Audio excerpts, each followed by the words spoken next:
মায়ের এক ধার দুধের দাম, কাটিয়া গায়ের চাম, পাপস বানাইলেও ঋণের শোধ হবে না। এমন দরদি ভাবে কেউ হবে না আমার মাগো,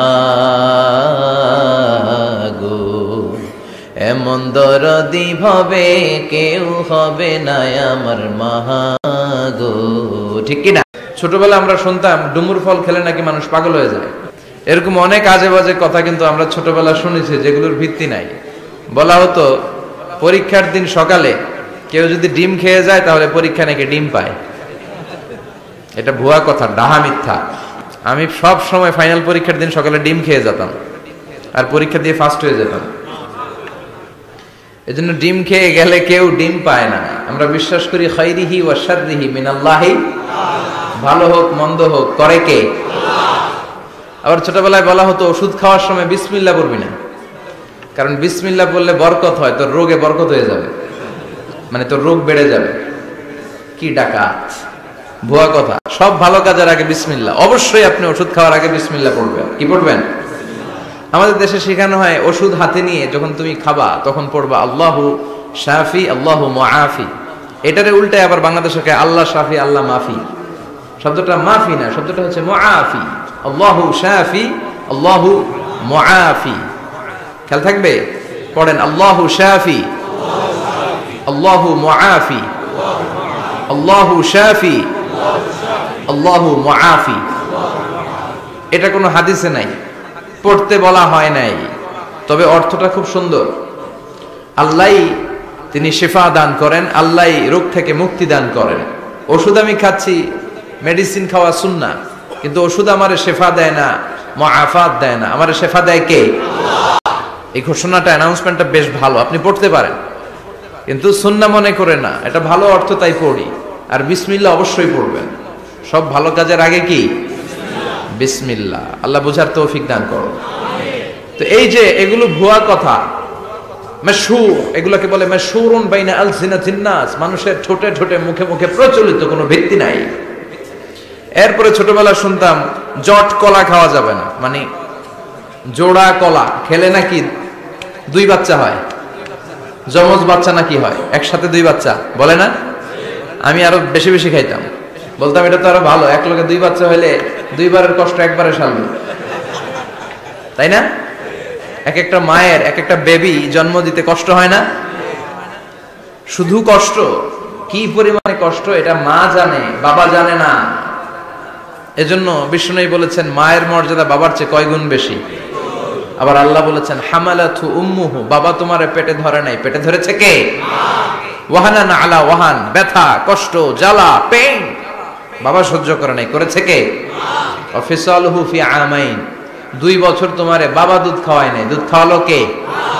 মায়ের এক ধার দুধের দাম, কাটিয়া গায়ের চাম, পাপস বানাইলেও ঋণের শোধ হবে না। এমন দরদি ভাবে কেউ হবে না আমার মাগো, এমন দরদি ভাবে কেউ হবে না আমার মাগো। ঠিক কিনা?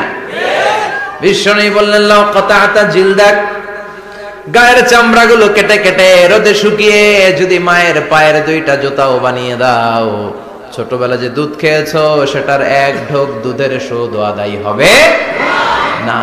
এজন্য মা যে কি কষ্ট করে, এখানে বেশিরভাগই আমরা নরমাল প্রসেসে পৃথিবীতে এসেছি, তাই না? সিজারিয়ান বেবি খুব কম, থাকলে 1-2টা। নরমাল প্রসেসে একটা বাচ্চাকে ডেলিভারি করতে একটা মায়ের যে কত কষ্ট হয় আপনি কল্পনাই করতে পারবেন না। চিকিৎসা বিজ্ঞান বলে একজন সুস্থ মানুষ, ব্যথার একটা ইউনিট আছে, মাত্রা, ব্যথা মাপার একক, 45 ইউনিট পেইন বা ব্যথা একজন মানুষ সহ্য করতে পারে। ব্যথার তীব্রতা বা মাত্রা যদি 45 ইউনিটের বেশি হয়, যদি ছাড়িয়ে যায়, হয় লোকটা বেহুশ হবে, নয় মরে যাবে। আমার আর আপনার মা যখন আমাদেরকে নরমাল প্রসেসে ডেলিভারি করেছেন তখন তারা 45 না 57 ইউনিট প্লাস 57 থেকে 60 ইউনিটের পেইনও তারা ছাড়িয়ে গেছে। 57 ইউনিটেরও বেশি ব্যথা তারা সহ্য করেছে, যেটা কোনো অ্যাক্সিডেন্টে আপনার দেহের 206টা হাড্ডি আছে, তো 20টা হাড্ডি একসাথে কোনো অ্যাক্সিডেন্টে ভেঙে গেলে যত ব্যথা তার চেয়েও বেশি ব্যথা। এজন্য মায়ের মনে কষ্ট দেয়া যাবে, মায়ের মনে কষ্ট দিয়ে জীবনে কেউ সফল হতে পারে নাই। সাইয়েদনা মূসা আলাইহিস সালাম আল্লাহর একবার জিজ্ঞেস করলেন, আল্লাহ মাইয়াকুনু জালিসি ইয়াউমাল কিয়ামা, আল্লাহ আমার সাথে কিয়ামতের দিন জান্নাতে সাথী কে হবে? আল্লাহ বললেন, জালিসুকা ফিল জান্নাতি জাজ্জার, তোমার সাথী হবে কিয়ামতের দিন বিচার শেষে জান্নাতে যখন ঢুকবা, তোমার সাথী হবে একজন কসাই। কসাই চিনেন? কি করে? গোশত কাটে। সাইয়েদনা মূসা আলাইহিস সালাম অবাক হলেন, ঘটনা কি? কসাই, আমি হইলাম নবী আর আমার সাথে জান্নাতে থাকবে? হাউ কাম ইটস পসিবল, এটা কিভাবে সম্ভব? আল্লাহ বললেন, নিজেই দেখে আসো এটা কেমন কসাই। সাইয়েদনা মূসা আলাইহিস সালাম ছদ্মবেশে কসাইয়ের দোকানে দাঁড়িয়ে রইলেন। দেখলেন স্পেশাল বিশেষ কোনো আমল নাই, কসাই শুধু গোশত কাটে, গোশত বিক্রি করে। দিন শেষে দোকান বন্ধ করে প্যাকেটের ভেতরে গোশত নিয়ে বাড়িতে রওনা হয়েছে। বাড়ির ভেতরে ঢুকে যাওয়ার পর সাইয়েদনা মূসা আলাইহিস সালাম ঘরের দরজার কড়া নাড়লেন। কসাই বলে, মান আনতা, তুমি কে? মূসা আলাইহিস সালাম বললেন, আনা মুসাফির, আমি মুসাফির, থাকার জায়গা নেই, আপনি যদি থাকার জায়গা দেন আপনার বাড়িতে থাকবো। কসাই বলে, আসেন। সাইয়েদনা মূসা আলাইহিস সালাম ঢুকলেন। কসাই বলে, এই ঘরে একটু থাকেন, ওই ঘরে আমার একটু কাজ আছে। মূসা আলাইহিস সালাম বললেন, যান, কাজ সেরে আসেন। মূসা আলাইহিস সালাম খেয়াল করলেন ওই ঘরে মাচার উপর থেকে বয়োবৃদ্ধ এক নারীকে তিনি নামিয়ে গোসল করালেন, টাওয়াল দিয়ে গা মুছিয়ে দিলেন, নতুন জামা পরিয়ে দিলেন। এরপর দোকান থেকে আনা সুন্দর গোশতের টুকরাটারে নিজ হাতে কেটে রান্না করলেন। তারপর রুটি বানালেন, আর গোশত আর রুটি হাতে নিয়ে ওই মহিলার মুখে তুলে দিচ্ছেন। মহিলা খাচ্ছে, খায় আর বিড়বিড় করে কি যেন দোয়া পড়ে। সুবহানাল্লাহ পড়বেন না? ওই মহিলাকে খাওয়ানোর পরে কসাই সাইয়েদনা মূসা আলাইহিস সালামকে মেহমান হিসেবে খাবার নিয়ে আসলেন। বললেন, ও পথিক, খাবার খান, সকালবেলা আপনিও চলে যাবেন, আমিও যাব আমার দোকানে, খেয়ে আপনি ঘুমিয়ে পড়েন। মূসা আলাইহিস সালাম বললেন, ততক্ষণ পর্যন্ত তোমার আনা খাবারে আমি হাত দিব না যতক্ষণ না তুমি বলবা ওই মহিলাটাকে। কসাই বলে, হাদিহি উম্মি, এটা আমার মা। হাদিহি উম্মি, এটা আমার মা। এই দুনিয়ায় এই মা ছাড়া আমার কেউ নাই, আমিও ছাড়া আমার মায়ের কেউ নাই। তাই প্রতিদিন দোকানের কাজ শেষ করে গোশত এনে রান্না করে আমার মারে আমি খাওয়াই। হাদিহি উম্মি, এটা আমার জনম দুঃখিনী মা। সাইয়েদনা মূসা আলাইহিস সালাম, বুঝলাম তোমার মা, কিন্তু তুমি যখন রুটি তোমার মায়ের মুখের ভেতরে তুলে দিচ্ছিলে, তোমার মা বিড়বিড় করে কি যেন পড়লো, কি পড়ে তোমার মা? কসাই বলে, আমার মায়ের একটা পাগলা দোয়া আছে। কি দোয়া? আমি জানি কঠিন কালে এই দোয়া কবুল হবে না। আবেগের বশবর্তী হয়ে প্রতিদিন আমার মা আমার খেদমতে আমার উপর এত সন্তুষ্ট হয়ে যায়, এত খুশি হয়ে যায়। আমার মা প্রতিদিন বলতে থাকে, আল্লাহুম্মা জাআল ইবনি জালিসা মূসা ইয়াউমাল কিয়ামাহ। ও আল্লাহ, আমার ছেলের খেদমতে আমি এত সন্তুষ্ট, আমার ছেলের উপর আমি এতটাই রাজি খুশি। শুনেছি এই জামানার সবচাইতে বড় পয়গম্বর, বনি ইসরাইলের সবচাইতে বড় নবী, ওই নবীর নাম নাকি মূসা। ও আল্লাহ, আমি এত কিছু জানি না, এত কিছু বুঝি না, এত কিছু চাই না, তোমার দরবারে শুধু একটাই চাওয়া, একটাই ফরিয়াদ, তুমি আমার ছেলেরে কিয়ামতের দিন মূসার সাথে হাসর নসিব করে দিও। আমার ছেলে কসাই ছেলেটারে তুমি মূসার জান্নাতের সাথী বানিয়ে দিও। আল্লাহুম্মা জাআল ইবনি জালিসা মূসা ইয়াউমাল কিয়ামা, জালিস মানে ফ্রেন্ড, বন্ধু। আল্লাহ, জান্নাতে আমার ছেলেরে তুমি মূসার বন্ধু বানিয়ে দিও। মূসা আলাইহিস সালাম এবার বুঝতে পারলেন। তিনি বললেন, ঘটনা তো এই জায়গায় এতক্ষণে বুঝতে পেরেছি, কেন আমার সাথে মুফাসসির যাবে না, হাফেজে কোরআন যাবে না, শহীদরা যাবে না, ওলিরা যাবে না, নবীরা যাবে না, আমার সাথে জান্নাতে যাবে কসাই। এটা মায়ের দোয়া। কার দোয়া? মায়ের দোয়ার দরকার আছে না নাই? অনেক পাওয়ারফুল মায়ের দোয়াটা। বুলেট মারলে বুলেট মিস হয়, মায়ের দোয়া মিস হয়? ড্রোন হামলা করলে ড্রোন হামলা মিস হয়ে যেতে পারে, কিন্তু মায়ের দোয়া কঠিনকালে মিস হয় না। চিল্লায় বলেন ঠিক কিনা? মায়ের দোয়াটাও কবুল, বদদোয়াও কবুল। ভয়ঙ্কর কিন্তু। মা দোয়া করলে কবুল হয়, কিন্তু বদদোয়া করলে কবুল হয় না। এরকম হলে it was not a big deal, এটা বড় সমস্যা ছিল না। কিন্তু দোয়া করলেও যেমনি কবুল, বদদোয়াটাও কবুল। এজন্য খবর আছে না নাই? এজন্য মায়ের কাছ থেকে সবসময় দোয়া নিতে হবে। দোয়া নিতে রাজি আছেন? আমাদের সমাজে এরকম অনেক ধরনের কুসংস্কার, 2 কলা খেলে 2 বাচ্চা হয়, তাই না? আসলে কি কথাটা ঠিক? বাচ্চা একটা হবে না 2টা হবে, ছেলে হবে না মেয়ে হবে, এটা কে দেয়? আবার অনেকের মাথার চুলের মধ্যে 2টা গিট থাকে, আছে না নাই? 2 গিট থাকলে কত? 2 বিয়া। 3 গিট থাকলে 3 বিয়া। গিট নাই কত? বিয়া নাই, আছে না নাই? এগুলো মুসলমান বিশ্বাস করতে পারে? মুসলমান বিশ্বাস করে একজনকে, তিনি কে? তো এই 3 ফল এটা খেলে মানুষ পাগল হয়ে যায় না, এটা স্বাস্থ্যকর একটা খাবার। বাংলাদেশের 3 আর আরব দেশের 3-এর পার্থক্য আছে। আরব দেশের 3 খুব সুস্বাদু। তো এই 3-এর নামে আল্লাহ একটা সূরা দিলেন। সূরার নাম হচ্ছে সূরাতুত তিন। সূরার নাম এরকম অনেক নামে আল্লাহ সূরা দিয়েছেন। খেয়াল করে দেখবেন, মানুষের নামে সূরা দিয়েছেন, সূরাতুল ইনসান, সূরাতুন নাস। আবার ইন্ডিভিজুয়াল 6 জন পুরুষ মানুষের নামে সূরা দিয়েছেন, 6 জন নবীর নামে, একজন ওলির নামে। সূরা হুদ, সূরা ইউসুফ, সূরা ইউনুস, সূরা মুহাম্মদ, সূরা ইব্রাহিম, সূরা নূহ, আছে না নাই? আবার সূরা লোকমান, আছে না নাই? মানুষের নামে সূরা, তাই না? তো 7 জন পুরুষের নামে সূরা, আর মাত্র 1 জন নারীর নামে আল্লাহ সূরা দিলেন। বলেন তো এই সূরাটার নাম কি? মারিয়াম। তো রেশিওটা কম হয়ে গেছে না? পুরুষ 7 জন, নারী 1 জন। নারীরা যাতে রাগ না করে, নারীদেরকে বুঝ দেওয়ার জন্য আল্লাহ সব নারীদের নামে আলাদা একটা সূরা দিলেন। সূরার নাম, তার মানে আল্লাহ নারীকে খুশি রাখতে চায়, বিশ্বনবীও নারীদেরকে খুশি রাখতে চায়। আমরা অনেকে বলে, হুজুর আপনি নারীদের পক্ষে কথা বলেন বেশি। আমি সবার পক্ষেই বলি, যার যেটা অধিকার তাকে সেটা দিতে হবে, ঠিক কিনা? নারীরা সম্মানিতা, তাদেরকে সম্মান দিতে হবে। বিশ্বনবী তাদেরকে সম্মান দিতেন। মা আয়েশাকে বিশ্বনবী সবসময় আগে সালাম দিতেন। সুবহানাল্লাহ পড়েন। খাদিজা রাদিয়াল্লাহু তাআলা আনহাকে আল্লাহ তাআলা আরশের উপর থেকে সালাম পাঠিয়েছেন। এজন্য নারীদেরকে সালাম দিবেন বেশি বেশি। ঘরে সুখ শান্তি নাই, অনেকে বলে ঘরটা নাকি জাহান্নামের টুকরা, কারণ সালাম নাই। সালাম মানে শান্তি। সালাম মানে কি?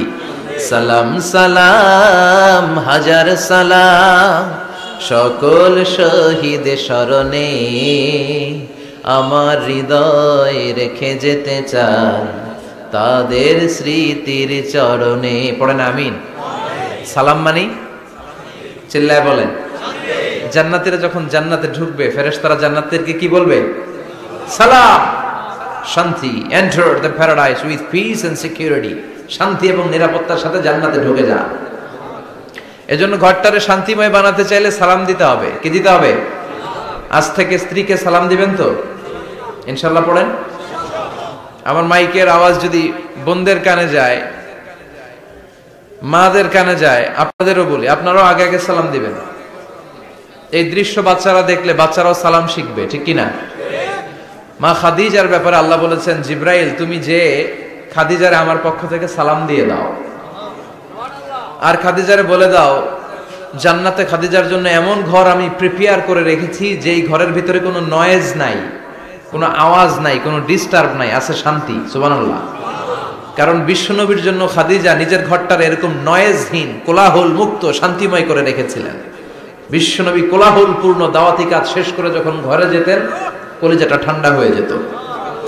বিশ্বনবীর জন্য এমন একটা ঘর রেখেছিলেন মা খাদিজা, ওই ঘরে বিশ্বনবী যখন প্রবেশ করতেন, বাইরে যত মারপিট হয়েছে, মারামারি হয়েছে, কাফেরদের যত অত্যাচার সহ্য করেছে, ঘরে ঢোকার সাথে সাথে নবী সব ভুলে যেতে। এত মায়া, শান্তি, প্রশান্তির ঘর খাদিজা বানিয়েছিল। এজন্য আল্লাহ বলেছে, জিব্রাইল খাদিজারে বলো, খাদিজার জন্য এমন জান্নাত আমি রেখেছি যে জান্নাতে কোনো সাউন্ড নাই, আওয়াজ নাই, ডিস্টার্ব নাই, কোলাহল নাই, কোনো নয়েজ নাই। চিল্লায় পড়েন আল্লাহু আকবার। এজন্য মায়েরা খাদিজার জীবনী থেকে শিক্ষা, স্বামীর জন্য ঘরটারে প্রশান্তিপূর্ণ করে রাখবেন। প্রশান্তির একটা জায়গা যেন হয়। কানের কাছে এসে বেশি বেশি ঘ্যান ঘ্যান করেন না। ঘরে ঢুকলেই চাল নাই, ডাল নাই, এটা লাগবে, ওইটা লাগবে, ছেলের ওইটা লাগবে। আস্তে আস্তে অনেক স্বামী হার্ট অ্যাটাক করে স্ত্রীর কারণে, জানেন ঠিক কিনা? ওই কয় ঠিক, সবাই ভুক্তভোগী, কমন পড়ে গেছে। দুই পক্ষেরই বললাম, স্বামীরাও সালাম দিবেন, স্ত্রীরাও দিবেন। সালাম মানে শান্তি। তো ঘরটারে শান্তি দিয়ে ভরে দিবে কে? আর একে অপরের প্রতি শ্রদ্ধাবোধ রাখবেন। তো নারীদেরকে খুশি করার জন্য আল্লাহ সূরা দিলেন সূরাতুন নিসা। প্রাণীদের নামে অনেক সূরা আছে, সূরাতুল বাকারা আছে না নাই? বাকারা মানে কি? গাভী। গাভীর দুধ খাবেন। বিষ্ণু বলেছেন গরুর গোশত খেয়েও কম, দুধ খেয়েও বেশি। আলাইকুম বিআলবানিল বাকার, তোমাদের উচিত গরুর দুধ খাওয়া। ফাইন্নাহা তুরাম্মু মিনাল আশজার, কেননা গরুর দুধ এটা হচ্ছে সবুজ ঘাস আর পাতার নির্যাস। ফি লাবানিহা শিফা, গরুর দুধে আছে শিফা। ও ফি লুহুমিহা দা, গরুর গোশতে আছে রোগ। গোশতে আছে কি? গরুর গোশত খাইলে রোগ বাড়ে না? অনেক ডাক্তার আছে এরা সিরিয়াল নেয় না, যারা গরুর গোশত খায় বেশি, বলে লাল মাংস যারা খাবে এরা যেন আবার সিরিয়াল না নেয়। আছে না নাই? বিশ্বনবীর খাবারের তালিকায় দুধ ছিল। বিষ্ণু বলতেন বেশি বেশি দুধ খেও, এবং বিষ্ণু বলেছেন মায়েরা যেন তাদের বাচ্চাদেরকে দুধ খাওয়ায়। মায়ের বুকে প্রথম যে দুধটা আসে এটাকে বলে শাল দুধ। এটা বাচ্চার জীবনের প্রথম প্রাকৃতিক টিকা। সুবহানাল্লাহ পড়েন। আমরা কত টাকা দিয়ে দামি দামি টিকা দেই, কিন্তু প্রথম টিকাটা আল্লাহ ফ্রি দিয়েছেন। সুবহানাল্লাহ পড়েন। বাকারার নামে সূরা দিলেন, আনকাবুত মাকড়সার নামে সূরা দিলেন, নাহাল মৌমাছির নামে সূরা, নামাল পিঁপড়ার নামে সূরা। সুবহানাল্লাহ পড়েন। এইভাবে আপনি খুঁজলে কোরআনের চ্যাপ্টারগুলো যে কত সুন্দর সুন্দর নাম দিয়ে আল্লাহ দিয়েছেন, তার এই ধারাবাহিকতায় আজকের সূরাটির নাম দিয়েছেন আল্লাহ একটা ফলের নামে। কিসের নামে? 3 ফলের নামে। সূরার নাম কি? সাইয়েদনা বারা ইবনে আযিব রাদিয়াল্লাহু তাআলা আনহু বর্ণনা করেন, বুখারীর বর্ণনা। তিনি বলেন সামি'তু রাসূলুল্লাহ ইয়াকরাউ সূরাতাত তিন ফি সালাতিল ইশা। আমি বারা ইবনে আযিব রাদিয়াল্লাহু তাআলা আনহু এশার নামাজে বিশ্বনবীকে সূরাতুত তিন তেলাওয়াত করতে শুনেছি। কোন নামাজে? কোন সূরা পড়তেন? কোন নামাজে? কোন সূরা? মনে থাকবে? পড়বেন তো? তিনি বলেছেন এশার নামাজে আমি বিশ্বনবীকে সূরাতুত তিন তেলাওয়াত করতে শুনেছি। ফামা সামি'তু আহসানা সাউতিন মিন সাউতি রাসূলিল্লাহ, আল্লাহ রাসূলের কণ্ঠের চাইতে এত মধুর কণ্ঠ আমার জীবনে শুনি নাই। বিশ্বনবী যখন তেলাওয়াত করতেন সাহাবাদের কলিজা ঠান্ডা হয়ে যেত। সাহাবারা মাঝে মাঝে খাবার না পেলে, ঘরে খাদ্য না থাকলে বিশ্বনবীর কাছে চলে আসতেন। এসে বিশ্বনবীর চেহারার দিকে তাকায় থাকতেন, ওনার কণ্ঠে তেলাওয়াত শুনতেন। বিশ্বনবীর তেলাওয়াত শুনলে চেহারার দিকে তাকায় থাকলে ক্ষুধার কথা তারা ভুলে যেতেন। কি কণ্ঠ ছিল বিশ্বনবী!